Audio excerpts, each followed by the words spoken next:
What's up, Weirdo Shade Tree Surgeon here with my man Salim. Is it something else on Instagram? XTREMESR31. Extreme 31, dude, with the X. I like it. I can tell you were born in the 90s. Anyway, Salim is the winner of Old 92, the 1992 FXR convertible. We will deliver bikes. When somebody wins a bike from Forgotten Angels, we'll certainly drop it off to them. But my favorite thing is when someone decides to roll the dice and says, I'll take the one-way plane ticket instead, which is what Salim did. Have you ever ridden a bike this far? Not this far, no. Farthest I've done is 5 hours of riding in a day. Probably gonna be a bit more than that each day. Yeah, you're going back to Maine. It's gonna be a little far. I'm up for the adventure. I'm a grandma's boy and I get to see my grandma on this trip. I haven't seen her in 2 years. Northern grandmas in Florida, that's a tradition. I'm telling you, I'm jealous, but I'm always jealous. So it's not that weird. I mean, I'm always jealous when somebody else is leaving on a long trip, especially on a long trip on a 1992 motorcycle that, you know, I had my hands all over fixing. So you have my lucky sheepskin though. That sheepskin already crossed the country once on the BMW, dude. I laid a lot of parts in that thing. Oh, yours. It's pre-season, dude. It's all yours now. Salim Extreme came down here. We put him to work. He came down to the Forgotten Angels labor camp, which was supposed to be a vacation,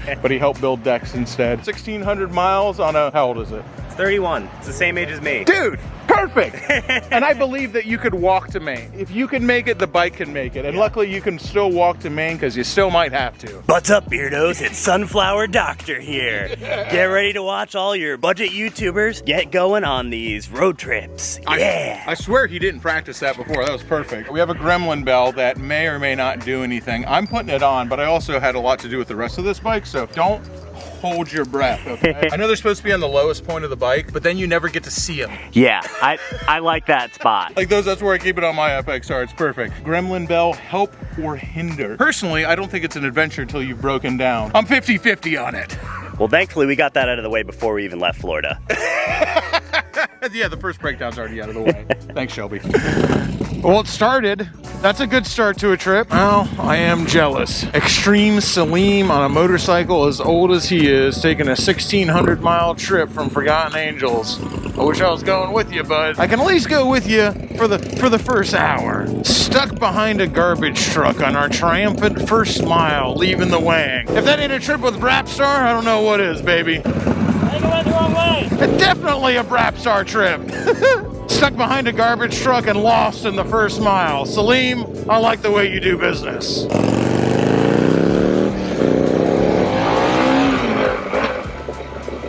That freaking Evo moves though. I mean, now I don't know where I'm at either. Let's go ahead and call that lost twice within the first mile. I love it, man. Extreme Salim, dude, you're doing it right. All we need is a breakdown within the first mile. We got the freaking Royal Crown. We got the turkey. All I can say is I'm glad I'm not riding behind Salim for the next 1,600 miles. That wouldn't mean I wanted to go, but I definitely would have to lead, man. A freaking straight shot on that Evo is wicked loud. Dude, they trying to kill him already. Well, we got it all out of the way. We got the Royal Crown. We got the turkey. We got all our cards punched on our Florida card. Get one mishap free on your next visit. We have stuck behind a garbage truck, getting lost twice, and almost killed by a black Nissan Altima. Or was it a Toyota Camry? I don't know. They're both dangerous cars. A Toyota Camry with a cracked windshield and an Altima with a dented bumper. Those are about the same level of danger on the road. Stay far away. Extreme Salim handled it like a champ, though. Truly already a Floridian. You filled out your Florida punch card. Get one mishap free on your next return. Dude, you're golden. Nothing else can happen. Smooth sailing. All right, we're gonna ride with him about 10 more minutes. Extreme Salim says feeling confident, but not overly confident, which with a 31-year-old bike, yeah, that's about how you should be feeling. And from here, you go alone, and the real adventure starts.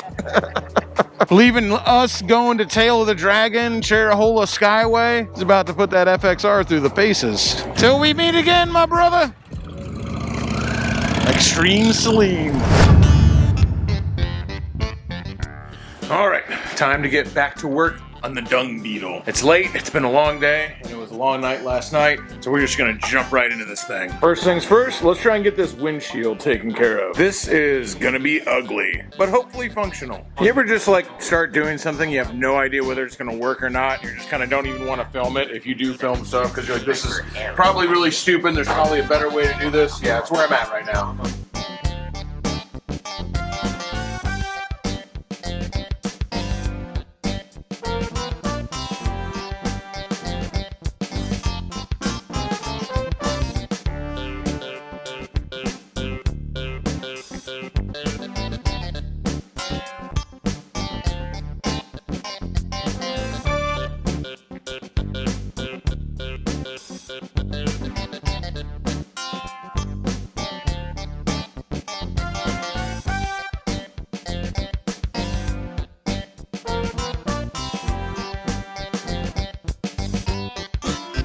Sort of working. I think I probably should really have more than 2 mounting points, but I think we're starting to cook with fire here. Well, I'll tell you, it's pretty damn ugly, but it ain't going nowhere, that's for sure. Now, if you stand from about 12 feet away, most people say you get a 6 foot away, but if you stand about 12 feet away, it looks like it might even be supposed to be on there. You know, my problem is not that I'm a bad fabricator. I mean, I certainly am a bad fabricator. My real problem is just nobody ever told me I couldn't do it. So when nobody ever told you you couldn't do it, you just get crap that looks like that. But never let perfect get in the way of good, and never let good get in the way of it'll do. Hardest part about filming this stuff is I don't know what I'm doing. So it's not like I'm like, hey, put this bolt here, do this thing. We're figuring this out together, guys. Or maybe we're not figuring it out together. I'm just trying and failing while you guys watch and shake your head in amazement at my absolute stupidity. But one or the other, we'll see.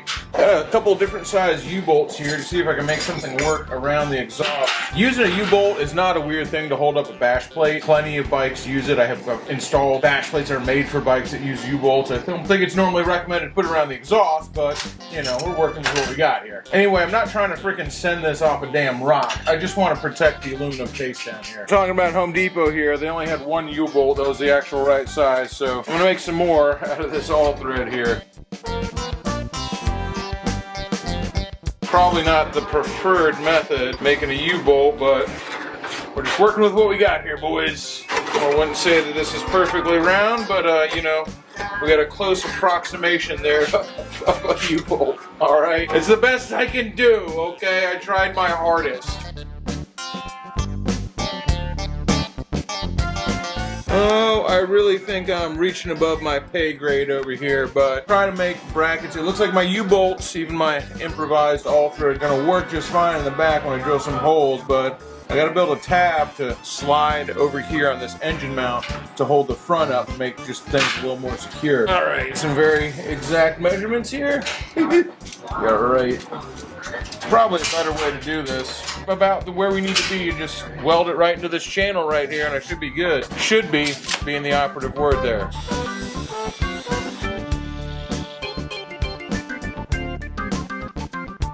All right, baby. That fits on to where it needs to fit on. Let's start cutting. If I'm being really honest, what's the impossibility for me is just making 2 pieces that look the same. Ow, ow, ow, ow, ow. All right, let's see if this is possible. First time for everything, right?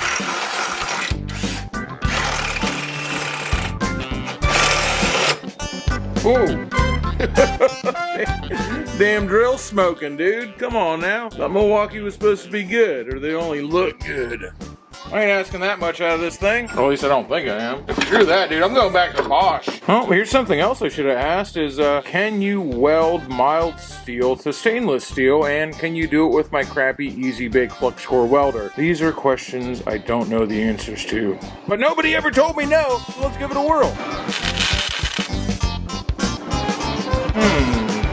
Let's turn down the heat a little bit. I kind of forgot the last thing I was welding was pretty damn thick. There, that's better.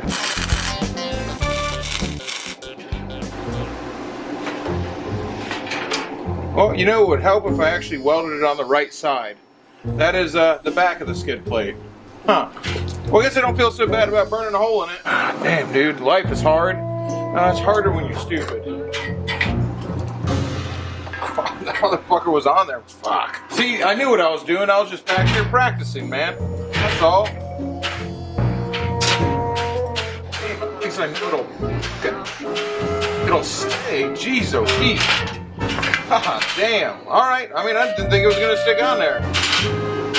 Practice round. That's all it was. A practice round. Well, boys, I'm up early because last night didn't exactly work out. To no one's surprise except for my own, because I'm always surprised when I fail. I think it's my special talent that, like, when I fail, I just, like, every single time, even though every other single person sees it coming and knows what's gonna happen, I somehow am still just absolutely aghast and shocked that that what I was trying to do didn't work out. It's a really, truly an amazing skill. Yes, me. Can you believe it? A man with almost no welding skills was unable to put together two dissimilar metals. Actually, I was, okay? I was, even though I put a couple little holes in that stainless steel, which I'm sure everyone else saw coming. I was able to get them together pretty good, but, you know, my exact measurements didn't work out. I ended up having to beat them off with a hammer. Beat them off with a hammer? What kind of video is this going to end up being? Well, I had to work hard enough to get those things off with a grinder and a hammer that I'm pretty sure they would have held. Working hard and having to use a grinder and a hammer to beat you off sounds like I got frisky with the old lady after a Friday night out with the boys, okay? Anyway, pushing rope aside, I'm not a great welder. I wouldn't say I'm a welder at all. Doesn't matter though, I had to give it a whirl. I think I'm just gonna have to end up using U-bolts and right now, as my punishment, as punishment is due for reaching above my station, for flying too close to the sun, for being Icarus with a welder, I have to go deal with that wretched hive of scum and villainy, the Home Depot. Look at this guy go, dude. This Grand Cherokee. I dig your style, bud. Ma'am, that is not a turn lane. It is too early in the morning for this stuff. Come on, lady. Take it easy. You know, I shouldn't judge this Subaru, though. I'm out here always being like, you know, any bike is an ADV bike. You just got to take it on an adventure. That's what makes it an ADV bike. Once you're on the adventure, now it's an adventure bike. You know, any lane is a turn lane. You just got to turn in it, right? The minute you start turning in it, now it's a turn lane. Awful hypocritical of me to think anything otherwise, isn't it? Oh, no. Freaking got caught in the line of people picking up people for work at Home Depot. Man, make all the jokes you want, man. They're out here trying to do work. Someone out here raising their hand, trying to get picked, trying to go work for a living. I don't care who you are, where you're from. I can't find much to make fun of about that. Actually, I'm lying. I could probably make fun of just about anything. I'm kind of a nothing is sacred guy. I laugh at everything, but I'm just saying, dude. My man's out here trying to get a job. It's more than some are doing. Well, switching gears here a little bit. I got what I needed at Home Depot, but something else has taken precedent over working on the Dung Beetle. We just got a call from old Extreme Salim on the road with his Evo, and as Evos will do, he's having a little bit of an issue. To me, it sounds like the rectifier, but I'm gonna get home and we're gonna walk him through. And I don't know if he saw my video where I always started carrying one, or if he was just smarter than me to start with, but Salim does have a voltmeter. So we're gonna see if we can get him back on the road. Rectifier is pretty easy fix on the road. Stator, not so much. And from experience, I know that sometimes rectifiers and stator just like fall right in line, like they fail together. So we'll see. But we're gonna do our best to make sure that that FXR makes it across the finish line. Unlike mine. Escaping the wang, except we're escaping the wang in a truck and not on a motorcycle. Not my favorite way to escape the wang. But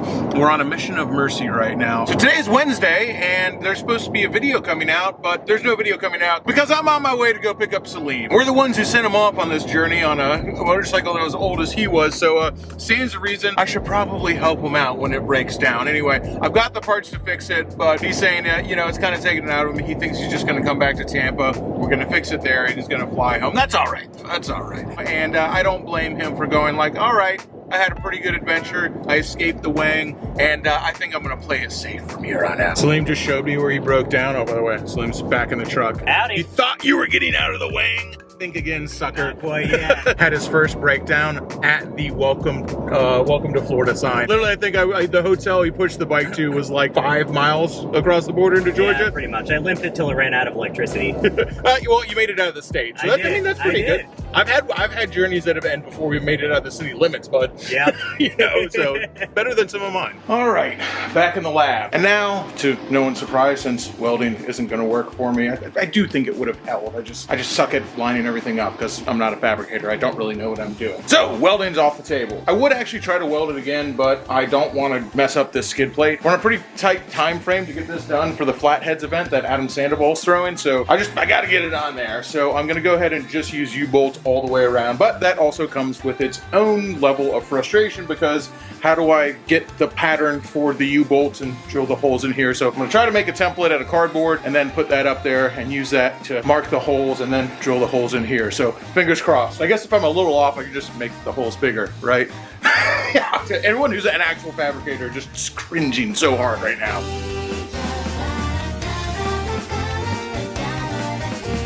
Let's see if I can make this work somehow. Let's go ahead and mark it too, so I don't repeat that same mistake of welding something onto the back of this.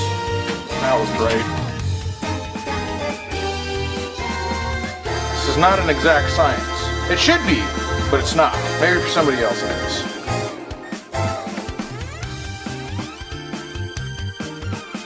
I'm walking. Real fuck below, dude. Got no ass.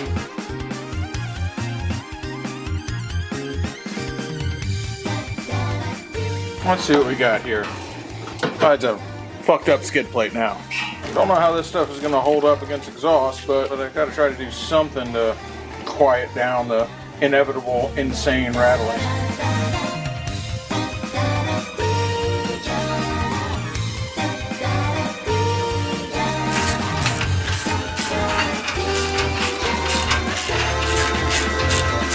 All right.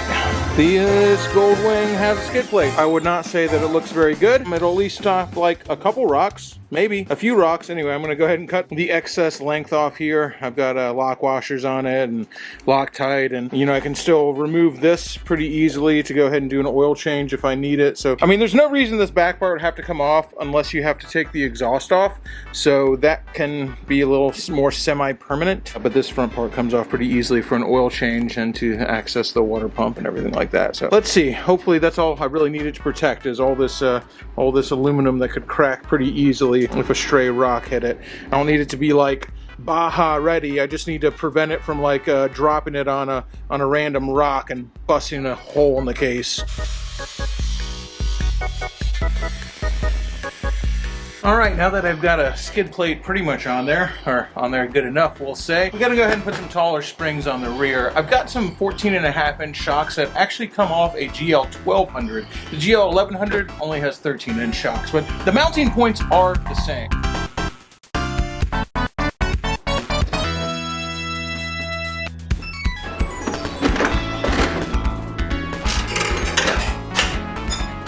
Whoops, that is on the inside of all these racks. That is going to be a problem. These racks are going to have to, at the very least, all be loosened, possibly even completely taken off to change these shocks, which is okay. That's what we're here to do, but was definitely a little unexpected. All right. A little harder than I thought. Well, nothing for it except to start fucking doing it. Well, looks like I'm just gonna have to start pulling shit off of here and see how far I gotta go in order to get these things loose enough to get these shocks off. Like I said, not exactly ideal. Then again, when you're trying to make custom motorcycles, things rarely are. It does seem like it loosened up the whole deal quite a bit.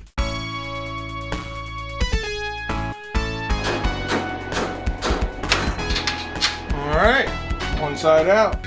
I will say that is a substantial lift over what we had before. It doesn't even get up high enough on the center stand to be able to put it on there. I will say that is a substantial gain over the stock length, which is going to come in handy when I increase the length of the front forks. Only time will tell if these perform better than the old shocks, but they're brand new, so they gotta perform a little bit better. And they're dual rate spring instead of a progressive spring, but that's all right. I think just judging from the fender gap I got back here now, enough of a fender gap that I'd be a little worried how it handled anyway, even if I wasn't gonna raise the front end. But we'll see how it goes.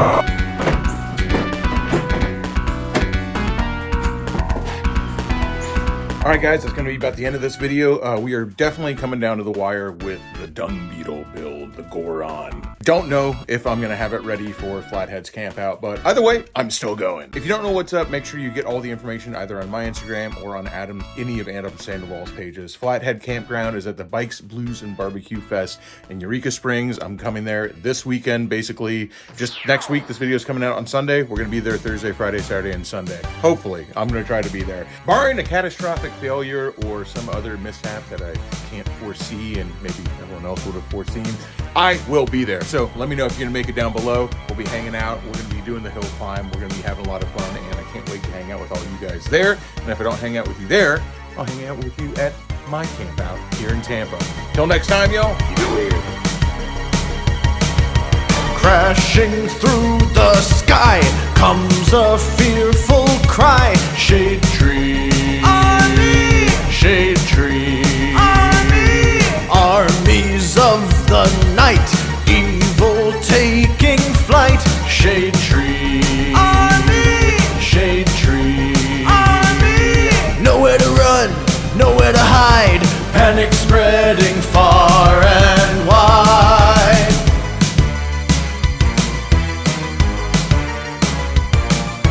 Can the world oppose the deadliest of foes? Shade tree, army. Shade tree, army.